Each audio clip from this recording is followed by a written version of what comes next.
ସାଧାରଣତଃ ମୁଁ ଜଣେ ପୂଜା ପଣ୍ଡା ସେବାୟତ। ପ୍ରଭୁଙ୍କ ଶ୍ରୀଅଙ୍ଗ ଲାଗି ସେବାୟତ। ଯେମିତିକି ମୋ ସାନ ଭାଇ ଜଣେ କହୁଥିଲେ, ଆମର ଯେମିତି ରୀତିନୀତି ଅନୁସାରେ ସବୁ ସେବା କରିବା ତ ପ୍ରଭୁଙ୍କ ପାଖରେ। ବିବାହ ପୂର୍ବରୁ ଆମେ କରିପାରିବୁନି ପ୍ରଭୁଙ୍କ ସେବା। ବିବାହ ପରେ କିଛି ପରୀକ୍ଷା ମାନେ ପାଠ ପଢ଼ିବାର ଅଛି, ତାକୁ ପରୀକ୍ଷା ଦେବାର ଅଛି। ତାପରେ ସେଥିରେ ଉତ୍ତୀର୍ଣ୍ଣ ହେଲା ପରେ ଯାଇକରି କିଛି ଗୋଟେ ମାନେ ଶାଢ଼ୀ ବନ୍ଧା ମୁହୂର୍ତ୍ତ ଆମର ବାହାରିବ। ତାପରେ ଆମେ ସେଥିରେ ଯୋଗ୍ୟ ହେବୁ ଯେ ଶାଢ଼ୀ ବନ୍ଧାଇବା ପାଇଁ।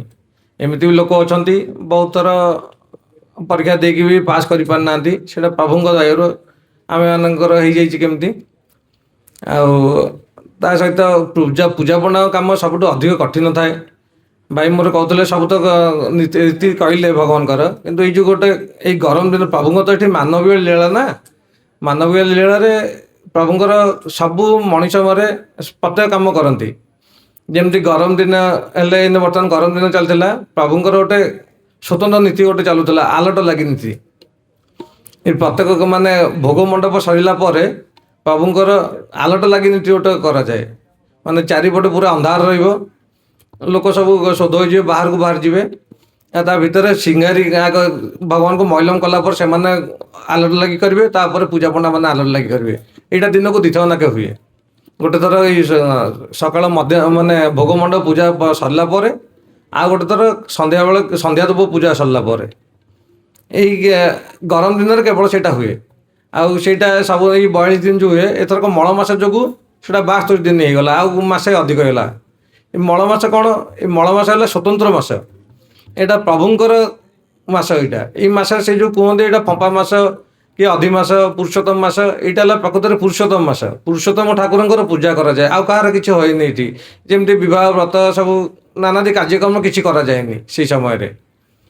ମଳ ମାସ ଅଧିଷ୍ଠାତା ହେଲା ପୁରୁଷୋତ୍ତମ, ମାନେ ପୁରୁଷୋତ୍ତମ ପୂଜା ପାଆନ୍ତି। ଆଉ ତାଙ୍କ ସହିତ ବରାହ ଭଗବାନ ବି ପୂଜା ପାଆନ୍ତି। ବରାହ ଜଣେ ଅବତାର, ବରାହ ଠାକୁର ଜଣେ ଅବତାର। ସିଏ ତାଙ୍କର କିଛି ପୂଜା ନଥାଏ, ତ ସିଏ ସେଇ ଯୋଗୁଁ ପୁରୁଷୋତ୍ତମ ମାସରେ ତାଙ୍କ ସହିତ ଏଇ ମାସଟିଏ ଧରି ପୂଜା ପାଆନ୍ତି।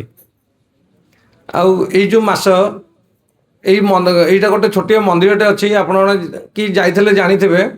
ଏଇଟା ମଙ୍ଗଳାଙ୍କ ସାମ୍ନା ଗୋଟେ ଛୋଟ ମନ୍ଦିର ଅଛି। ବରାହ ନାରାୟଣ ଲେଖା ହେଇଥିବ, ବରାହ ପୁରୁଷୋତ୍ତମ ମନ୍ଦିର ଲେଖା ହେଇଥିବ ସେଇ ମନ୍ଦିରଟି। ଆଉ ଏଇ ଯେଉଁ ପୁରୁଷୋତ୍ତମ ମାସ ଏଇଟା ପ୍ରତ୍ୟେକ 32 ମାସ ପରେ 33 ମାସଟା ପଡ଼ିଯାଏ ମଳ ମାସ। ମାନେ ଆମେ ଏଇଟାକୁ ମଳ ମାସ କହୁ। ଲୋକ କେତେ ବି ହସନ୍ତି, କ'ଣ ମଳ କାହିଁକି କୁହାଗଲା ଏଇଟାକୁ।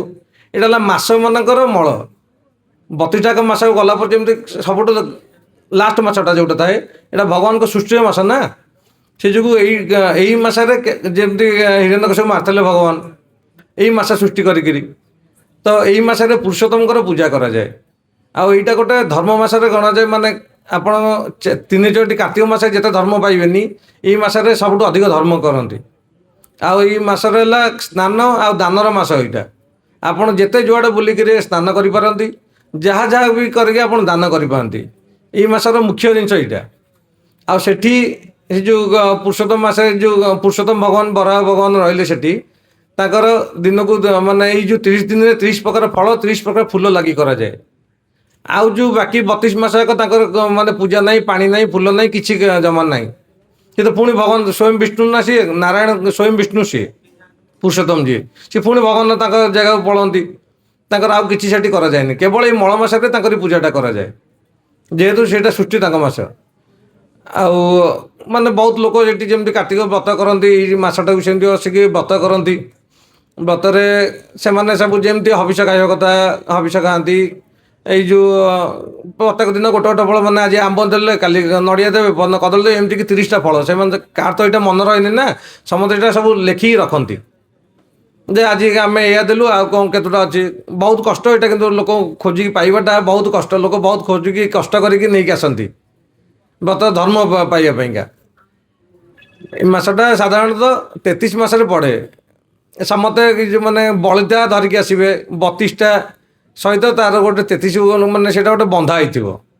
33ତମଟା ବନ୍ଧା ହେଇଥିବ 32 ମାସରେ 33 ବଳିତା ବାନ୍ଧିକି ସେମାନେ ଏଇ ମାସଟାକ ତ ଧର୍ମ ମାସରେ ଗଣନ୍ତି। ଆଉ ଯାହା ସବୁ କରିପାରିବେ। ଆଉ ଘରେ ମାନେ ଶୋଇବେନି, ସେମାନେ ସେଜ ଉପରେ କିଛି ଶୋଇବେନି, ତଳେ ଶୋଇବେ। ଏଇ ଏଇ ମଳ ମାସ ପଡ଼ିଲେ ଭଗବାନଙ୍କର ଆଷାଢ଼ ଯୋଡ଼ା ପଡ଼ିଗଲେ ସେଇଟା ହେଇଯାଏ ଭଗବାନଙ୍କ ନବକଳେବର ହୁଏ ମାନେ ହୁଅନ୍ତି ସେଇ ବର୍ଷ। ଏଥରକ ଯୋଡ଼ା ଜ୍ୟେଷ୍ଠ ପଡ଼ିଥିଲା ଏଇ ମାସେ ବି ହେଇନି ଯିବା ଅମାବାସ୍ୟା ଟୁ ଅମାବାସ୍ୟା ଏଇ ମାସେ ସଂକ୍ରାନ୍ତି ଆସେନି। ସଂକ୍ରାନ୍ତି ପରଦିନ ମାସ ଆରମ୍ଭ, ସଂକ୍ରାନ୍ତି ପୂର୍ବଦିନ ମାସ ଶେଷ। ଆଉ କ'ଣ ମଳ ମାସ ତ ବହୁତ ଆଜ୍ଞା ଧାର୍ମିକ ମାସ। ବହୁତ ଲୋକ ସେଇଟା ମାନେ ଆଗରୁ ଏଇଟା ଲୋକଲୋଚନ ହେଇନଥିଲା, ଲୋକ ଜାଣିନଥିଲେ। ବର୍ତ୍ତମାନ ଲୋକ ସବୁ ଜାଣିଲେଣି, ଧୀରେ ଧୀରେ ମନ୍ଦିରକୁ ଯାଉଛନ୍ତି। ଆମେ ଭଗବାନଙ୍କ ଦୟାରୁ ଆମ ମାନେ ସେଇ ମନ୍ଦିରଟା ଆମର ବଂଶାନୁକ୍ରମିକ, ଆମେ ସେଇ ମନ୍ଦିରରେ ପୂଜା କରୁ।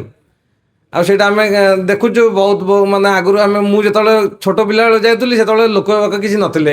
ଏମିତି ଲୋକ ଆଜ୍ଞା ସେଠି ରଖି ବି ଦେଉନାହାନ୍ତି।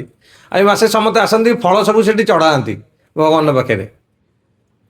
ତାଙ୍କର ସବୁ ଗୋଟେ ମାନ୍ୟତା ଯେ ଭଗବାନ ଚଢ଼େଇଲେ ତାଙ୍କର କିଛି ଧର୍ମ ହେବ। ଏଇଟା ସେଠିକି ମାନେ ଯିଏ ବି ଯାହା ଧରିକି ଆସେ 30ଟା ଯାକ ଫଳ ଧରିକି ଆସନ୍ତି। ଏଇ ମାସଟା ଗୋଟେ ମାସ କରାଯାଏ, 15 ଦିନ କରାଯାଏ, ଗୋଟେ ଦିନ ବି କରାଯାଏ।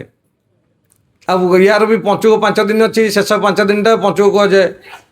ତାଙ୍କ ସେମିତି ପଞ୍ଚୁକ 5 ଦିନ ବେଳେ ସେମାନେ ସଂକଳ୍ପ କରନ୍ତି, ପୁଣି ପଞ୍ଚୁକ 5 ଦିନ କରନ୍ତି, 5ଟା ଫଳ 5ଟା ଫୁଲ ଦିଅନ୍ତି ସେଠି।